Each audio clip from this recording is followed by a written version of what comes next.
inside me. This is how legends are made. For some of the other people, why are we focusing on maybe a leg extension instead of maybe doing like a leg press? Okay, so What are you looking to get out or hoping to get out of the leg extension that maybe a leg press can't provide for us? yeah, I wish I could. I've got this cool app. I'll try and I'll see if it shows up on the screen. Not at all, but I'm pulling it up on my phone right now. Let's see. So you have your quad. When you see like the outer sweep, part to it. So that's going to be like what's going on, like the outside of your leg, kind of connecting into your knee, running up to your hip. Yeah. That's your vastus lateralis. And then you've also got like your teardrop. So that's on the inside front of your leg. Yep. That's your vastus medialis. So those two are going to be the primary movers for knee extension in a squat or a leg press, any movement where you're also flexing at the hip.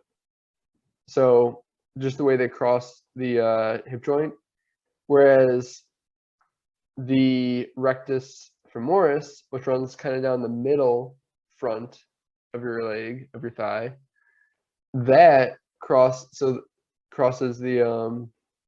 both the knee joint and the hip joint in a way that when you're doing squats or you're doing quad extensions, something where you are flexing at both the knee joint and the hip joint at the same time,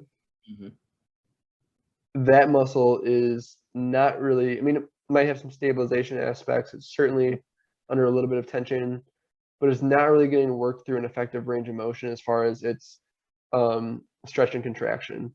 Yeah. But when you're doing a leg extension where you've got that hip joint locked in at one angle and you're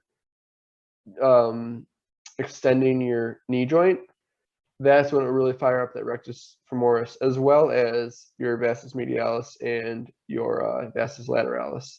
So I'm going to see if this can show up on the screen at all. If not, I'll abort.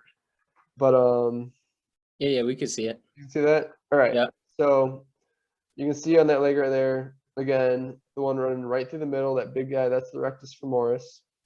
So that's something that is going to be worked relatively to a minimal extent in movements where you're flexing at both the hip and the knee joint at the same time. Right. So you're going to see those two muscles on the outside, the vastus lateralis, the vastus medialis right there. Those guys are going to be like squats, leg press, the main knee extensors and movements like that. So that's the idea for needing to have the seated leg extensions in there for our most beneficial development of the quad, full development of it. Yeah. Like I said, the other movements, there's stuff that's going to work it.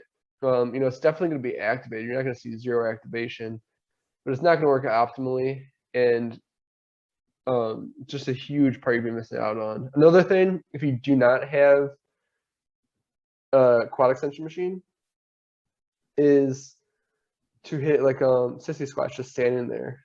Yeah. Or it could be, there's tons of variations where you can lock in a certain angle and hit it if you don't have the equipment. So just be careful with your knees on those. So I mean, right. And it's not inherently bad for your knees. It's just that I think a lot of people's rectus femoris is underdeveloped for that. So even body weight for people a lot of times is too heavy. Yeah. So yeah, that's the rundown with quad extensions, why we have that in there and what we're trying to get out of that for the quads.